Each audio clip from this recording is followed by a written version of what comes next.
À toi et bienvenue dans ce petit podcast audio. Alors aujourd'hui je vais te faire une vidéo sur IF en fait, donc comme tu le sais sûrement si tu suis ma chaîne, je suis parti avec IF en Californie, donc à Santa Barbara. Et aujourd'hui, alors j'avais fait une vidéo en 2017 je crois, si je me souviens bien. Là je fais un peu une mise à jour, je fais un peu, comment dire, c'est pas une mise à jour mais je fais vraiment une vidéo plus complète, plus simple aussi parce que l'autre vidéo durait 20 minutes je crois. Donc voilà, j'ai eu beaucoup de retours sur cette vidéo, on m'a beaucoup parlé en privé et on m'a dit qu'il y avait des choses à améliorer. On me demandait beaucoup de choses, donc voilà, aujourd'hui je vais te répondre à ces questions-là. Donc déjà, mon expérience à moi. Alors moi je suis parti en 2017, donc à Santa Barbara. Et alors ça peut te paraître assez lointain parce qu'on est quand même en début 2019. Mais j'ai parlé avec énormément de gens d'IF qui ont fait IF donc en 2018 et oui, fin 2017 et 2018. Et en fait, ben la situation est exactement la même et ça a même évolué, on va dire. Tu vas voir ça dans la suite de la vidéo. Donc moi j'étais à IF et j'étais pris en charge par une famille d'accueil. Parce qu'on a aussi, tu sais, si tu as déjà vu IF, il y a aussi la possibilité d'être en campus en fait, donc avec des chambres je crois de deux ou même individuelles, mais là il faut payer plus cher. D'ailleurs le prix ça va être, je vais t'en parler à la fin, tout ce qui est prix je t'en parle à la fin. Pour ce qui est de mon voyage en fait, alors moi j'ai payé l'avion à part, parce que je suis parti en Californie, j'ai payé l'avion à part, je l'ai pris sur British Airways, donc je l'ai pas pris avec IF. Pourquoi? Parce que je trouvais que c'était quand même assez cher. Mais je crois que en ce moment, il y a en ce moment, ça fait genre un an que l'avion est gratuit maintenant en fait. Donc moi je l'avais pris à part, j'avais payé 800 € pour faire Paris. 800 € aller-retour Paris jusqu'à Los Angeles. Et après, moi je me suis démerdé pour aller de Los Angeles à Santa Barbara. Donc en train, t'as plusieurs possibilités, hein. T'as le train, t'as le bus, t'as même l'avion, mais bon, dans ce cas-là, autant prendre le vol directement Paris-Santa Barbara, tu vois. Donc voilà, je voulais aussi te dire que j'ai visité toute la Californie pratiquement. Faut savoir qu'il y a aussi des centres IF à San Diego, alors c'est celui que j'ai visité, parce qu'on connaissait des gens là-bas. Donc on a visité leur chambre et c'est plutôt sympa en fait parce que c'est vraiment un building entier consacré à IF, tu vois. Alors à Santa Barbara c'était plus c'est une petite école. Alors une petite école, en fait à Santa Barbara c'est à peu près 80 000 habitants, tu vois. Mais c'est une ville assez riche, donc je pense que les loyers doivent coûter extrêmement cher. Donc en fait l'école est assez petite, mais bon, moi c'est ce que je préfère personnellement. Elle est petite, t'as pas 15 km à faire dans le truc pour trouver la piscine, machin, tout ça. Donc voilà, à San Diego c'est différent. C'est vraiment un grand building, c'est vraiment tout un complexe qui est dédié à IF, aux étudiants IF. Je sais qu'il y a énormément de Français qui vont là-bas. Euh, j'ai parlé avec des gens qui sont allés qui sont allés à San Diego avec IF et franchement j'ai eu un très bon retour de leur part. Donc en plus si tu veux il y a une piscine. Je te parlais des courses tout ça après. Là je te parle vraiment de la base, pas de la base mais des complexes de IF en général. Donc le complexe de San Diego c'est aujourd'hui je crois que c'est un peu leur navire amiral, c'est-à-dire c'est vraiment le dernier bâtiment, ils ont vraiment construit un bâtiment vraiment pour IF. Il y a une piscine, il y a un terrain de tennis et tout, il y a un grand parking, voilà quoi. Il y a San Francisco aussi, alors je l'ai pas visité, mais j'ai eu des très bons retours d'expérience aussi. Alors on m'a juste dit un problème à San Francisco, c'est que il y a le temps de trajet est assez élevé. Donc si t'es parisien, t'es assez habitué à ça, mais si t'es plus de la province, t'es pas trop habitué à faire vraiment une heure de trajet une heure de trajet en bus ou en voiture jusqu'à l'école. Parce qu'en général, les familles d'accueil habitent en périphérie de San Francisco, de ce que j'ai compris. Alors moi, à Santa Barbara, j'étais vraiment allé à 20-30 minutes à pied. Donc c'était pas... Bon, je prenais le bus le matin, mais j'étais vraiment à 20-30 minutes à pied. Je prenais le bus, donc en 10 minutes j'y étais. Franchement, c'était assez simple.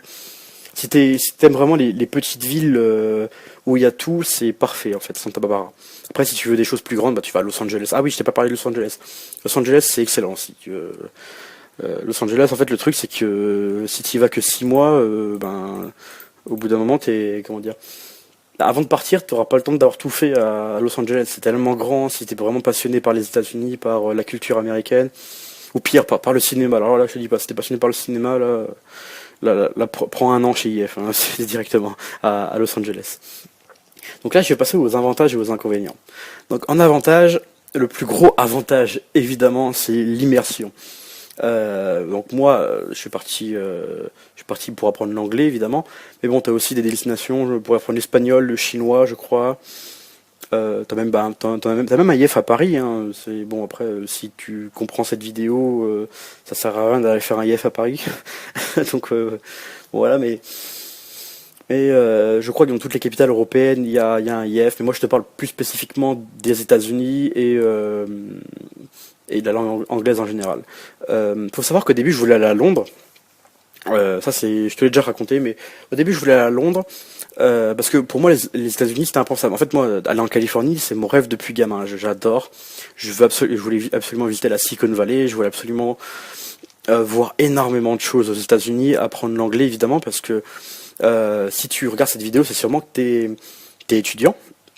T'es étudiant ou t'es plutôt t'es vraiment jeune, tu viens de passer peut-être ton bac ou l'équivalent en Suisse, je sais plus c'est quoi, ou en Belgique, et, euh, et tu veux vraiment apprendre l'anglais parce que, ben, évidemment, tu l'as remarqué, ça fait 10 ans que tu l'as remarqué, je pense.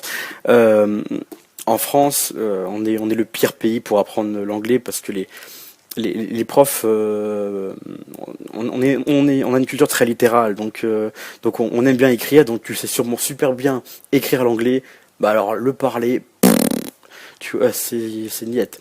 Moi j'avais vraiment une petite base d'anglais parce que je jouais aux jeux vidéo, parce que je regardais des séries en anglais, mais c'était pas suffisant du tout. Si t'as vraiment envie de faire une carrière, aujourd'hui, par exemple, moi aujourd'hui je travaille dans l'aéronautique. Si tu parles pas anglais, c'est mort, hein. Faut pas faire ce métier-là. Euh, et avant, je travaille pareil dans la grande distribution, en bureau d'études de la grande distribution. Et pareil, faut savoir parler anglais. Euh, Aujourd'hui, c'est nécessaire. Alors, je m'étais pris des retours sur ça, et j'avais dit des choses du genre, si tu veux faire un métier, genre si tu veux faire caissier, t'as pas besoin de, bon, personne ne veut faire caissier, mais si tu veux faire un métier, un métier d'artisan par exemple, électricien, je sais pas quoi, t'as pas besoin de l'anglais. En fait, si, t'as besoin de l'anglais pour tout en fait maintenant. Franchement, bon, évidemment beaucoup moins si tu veux être artisan, si tu veux être vendeur dans une petite ville, toutes ces choses-là, ou même boulanger, tu vois, t'as pas besoin d'apprendre l'anglais spécifiquement, à part si tu travailles vraiment dans un lieu touristique. Mais dans tous les domaines, donc moi je te parle donc l'aéronautique, l'automobile, je pense que c'est les domaines où il faut le plus parler anglais. Dans le luxe, je sais qu'il y a beaucoup d'étudiants dans le luxe qui regardent mes vidéos. Je parle spécifiquement à vous. Aujourd'hui, la France est leader mondial du luxe. Mais la langue de référence, c'est l'anglais, encore une fois. Pareil pour l'aéronautique. L'aéronautique, la France, on est leader mondial. L'aérospatial même, on est leader mondial. Mais, alors pas dans le spatial, mais on est leader mondial. Et il faut absolument parler anglais. Si on parle pas anglais, c'est mort. Tu peux même pas travailler dans ces domaines-là. C'est vraiment, ou alors c'est vraiment extrêmement handicapant.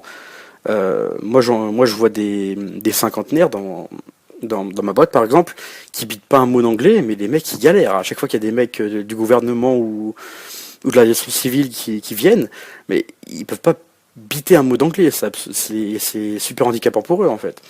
Donc il faut absolument parler anglais pour ces domaines-là évidemment. Ou même pour le commerce, pour l'import-export. Là, je te dis pas, même pas besoin de te dire pourquoi. Après, si tu veux, même dans la médecine, tout ça, il y a forcément des moments où tu es obligé de parler anglais. On est dans un monde mondial. Le monde aujourd'hui est vraiment très mondialisé, donc tu es obligé. Voilà quoi. Et IF répond à cette demande-là. Donc je vais continuer dans les avantages. Les familles d'accueil. Alors les familles d'accueil en général, ils les sélectionnent, ils prennent pas n'importe quelle famille d'accueil évidemment. Si un mec habite dans un taudis en périphérie de la... Pardon. Si le mec habite dans un taudis en périphérie de la ville, c'est mort. En général, ils prennent des gens qui n'ont pas besoin d'argent en fait. Alors tu vas me dire tout le monde a besoin d'argent, mais non. En général, ils prennent des gens qui ont déjà une famille, qui ont déjà une bonne situation, où le père ou la mère de la famille travaille dans un bon domaine. Ils prennent des gens avec une situation très stable, des gens qui ne font pas ça pour l'argent, parce que eux derrière ils gagnent pas beaucoup d'argent non plus. Je crois que c'est pour 6 mois environ, ils gagnent quelques milliers d'euros, même pas, c'est pas grand chose, tu vois. Donc voilà, et le plus gros avantage, pourquoi j'ai pris moi la famille d'accueil, c'est évidemment parce qu'en fait tu es vraiment intégré dans la culture de cette famille-là, donc tu es carrément intégré dans la communauté américaine. Dans ces moments-là, t'es pas avec tes potes, t'es pas avec d'autres Français, t'es pas avec d'autres francophones, donc t'es obligé de parler anglais dans ces situations-là pour le petit déjeuner, le soir, même tu fais des activités avec la famille des fois, ou même avec les enfants. Et c'est même très intéressant de parler avec les enfants parce qu'en fait, quand tu commences à parler anglais, t'as à peu près le même niveau que les enfants. C'est assez marrant. Ben, les enfants, alors je parle des enfants 3-4 ans, tu vois. T'as à peu près le même niveau qu'eux, donc c'est assez marrant parce que tu dis, ah, enfin un qui me comprend et un où je le comprends, tu vois. C'est assez marrant. Et évidemment, pour apprendre l'accent, il n'y a rien de mieux.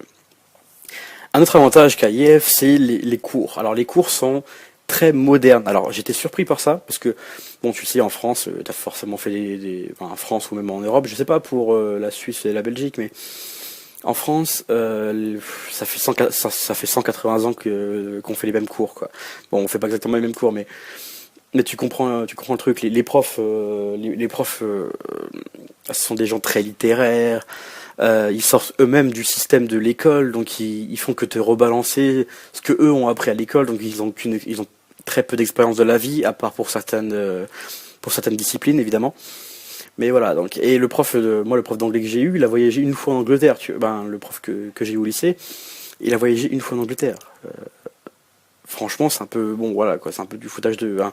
C'est pas du foutage de gueule, mais dans le sens où le mec euh, a la prétention de t'apprendre l'anglais, mais au final, non, parce que lui-même a appris que l'anglais littéraire. Et quand il parlait anglais, mais son accent allait pas, en fait. Je me rends compte aujourd'hui que son accent était pourri, en fait. C'est exactement ça. Un autre avantage qu'il y a, c'est, alors, pour la plupart des pays où tu vas aller, t'as besoin d'un visa, évidemment, ça, c'est, bon, ça, c'est, le monde est comme ça. Donc, il y a une aide de visa, c'est-à-dire que moi, j'étais aidé par IF Paris. Donc, il y a des gens qui sont spécialisés là-dedans. Ils t'appellent par Skype, et par Skype, tu fais le visa avec eux, tu remplis le visa. Alors tu dois connaître la vidéo de Cyprien qui parle du fameux ESTA. Donc pour avoir un visa, c'est à peu près la même chose. Tu es obligé de remplir un questionnaire vraiment très loufoque, très bizarre. Est-ce que tu as été évidemment le genre de questions, as-tu été dans des groupes terroristes, as-tu été dans des choses comme ça. Donc voilà, ils t'aident à remplir ces choses-là. En plus, si tu parles pas bien anglais, si tu comprends pas très bien anglais, ils t'aident vraiment. Donc c'est vraiment bien d'avoir un appui c'est vraiment bien d'avoir même une aide, une véritable aide en, en aval. Ensuite, alors, la communauté. La communauté, alors c'est assez intéressant parce qu'en fait la communauté IF, c'est vraiment un c'est pas une secte, mais c'est vraiment comment dire, une idée commune. C'est-à-dire que une fois que tu rejoins IF, donc il y a un réseau interne à IF, bon, qui est pas très utilisé. En fait, il est utilisé pour que les étudiants puissent se piquer entre eux, comment dire, s'interpeller entre eux et se dire ouais voilà, il y a un groupe WhatsApp, il y a un groupe Facebook. On a créé un groupe pour ceux qui partent en 2019, en machin 2019, en mars ou je sais pas quoi. Et moi c'est ce qui m'est arrivé, c'était une Chilienne qui était venue me contacter en me disant ouais j'ai créé un groupe WhatsApp avec 200 personnes qui partent en 2017. Et donc c'était super intéressant parce que déjà tout le monde avait les mêmes questions, on se parlait, on se disait ah bah tiens, moi je passe par Londres, ça dit qu'on se rejoignait à Londres, tout, on prend le même avion, tout ça. C'est vachement intéressant parce que ça permet de vraiment être dans l'ambiance, de vraiment se rassurer et de rassurer même les parents, si c'est les parents qui payent, tout ça. Ça permet de rassurer beaucoup de gens et ça permet voilà, d'être avec des gens qui sont un peu dans ton délire, on va dire. C'est-à-dire que vraiment, ils veulent apprendre une nouvelle langue, ils sont jeunes, ils sont à peu près dans les mêmes, comment dire, ils ont à peu près les mêmes passions que toi, tout ça, tu vois. C'est vachement intéressant. Franchement, C'était l'une des choses les mieux qu'il y a IF. Franchement, c'est excellent. Maintenant, on va passer aux inconvénients. Alors, IF, je vais finir la vidéo par ça. IF a deux gros inconvénients pour moi. La première, c'est qu'il n'y a pas de diplôme reconnu. Alors, c'est-à-dire qu'à la fin, tu passes un certificat, mais il n'est pas reconnu d'État, tu vois. C'est-à-dire que quand tu reviens en France, bon, évidemment, tu le marques sur ton CV ou tu le marques, oui, tu passes sur ton CV, tu le marques. Sur LinkedIn, tout ça, tu le mets. Tu mets que tu as obtenu dans le C1. Par exemple, moi, j'ai obtenu le C1. Donc, c'est avant le bilingue, en fait. Mais c'est pas un diplôme reconnu, quoi. C'est pas comme un doctorat en sciences, tu vois. Non, c'est vraiment une confirmation que tu sais parler la langue. Par contre, tu peux passer les diplômes Cambridge et TOEFL. Tu peux passer ces deux diplômes-là. Alors c'est bien si vraiment tu veux rentrer. En fait, ça c'est pour rentrer dans les universités américaines ou anglaises. Alors moi je voulais pas les passer parce que je compte pas aller à l'université américaine ni anglaise. Mais si tu veux aller dans ces universités-là, c'est très important je trouve que c'est très intéressant, très important même, de passer le Cambridge si tu veux aller en Angleterre, ou le TOEFL si tu veux aller aux États-Unis, dans une université américaine. Donc voilà pour ça. Mais c'est pas un gros inconvénient non plus. Et après, le plus gros inconvénient, évidemment, c'est le prix. Alors, forcément, t'as sûrement eu IF au téléphone, t'as sûrement parlé avec eux, tu t'es sûrement renseigné sur les prix. Évidemment, c'est la première chose qui saute à l'esprit. Faut savoir que moi, mon séjour a coûté 9000 euros. Alors, il n'a pas coûté que 9000 euros, évidemment. Il a coûté plus le billet d'avion, 800 euros, plus l'assurance, 800 euros, plus la vie sur place. Donc moi, j'avais pris avec moi environ 4-5 000 euros. Donc voilà, là, tu te dis, putain, 15 000 euros. Alors, alors, moi, il se trouve que j'avais cet argent, j'ai généré cet argent, et j'avais de quoi y aller. Maintenant, je sais qu'il y a beaucoup de gens qui partent grâce à leurs parents. Donc si tes parents peuvent te payer ce voyage, franchement, ça en vaut 10 fois la peine. C'est vraiment un investissement sur toute ta vie. Si tu le fais pas aujourd'hui, et si tu peux le faire, franchement, tu te diras dans 5-10 ans, merde, j'aurais dû le faire, tu vois. C'est une expérience à vie. Moi, ça fait un an, ça fait plus d'un an aujourd'hui. Et j'ai encore tout ça dans la tête. Je parle encore très bien anglais. Ça m'aide au quotidien parce que tous les jours, je travaille dans l'aéronautique. Et comme tout est en anglais, voilà quoi, c'est évident aujourd'hui, tu vois. Et comme dans mon entreprise, je suis l'un des seuls qui est parti à l'étranger. L'un des seuls, je suis pas l'un des seuls qui est parti à l'étranger, mais je suis l'un des seuls qui parle très bien anglais. Eh bien, tout le monde vient me consulter, tu vois, c'est assez marrant. Alors, est-ce que là c'est bon? Est-ce que mon rapport est bon? Est-ce que mon devis est bon? C'est marrant. Mais il y a aussi une autre solution. Alors, je sais qu'il y a beaucoup d'étudiants qui ont pris un crédit étudiant. Alors, c'est possible de le faire, ça en France, de prendre un crédit étudiant pour partir à l'étranger. Donc, est-ce que ça en vaut le coup? Alors, moi, je voudrais pas te lancer là-dedans.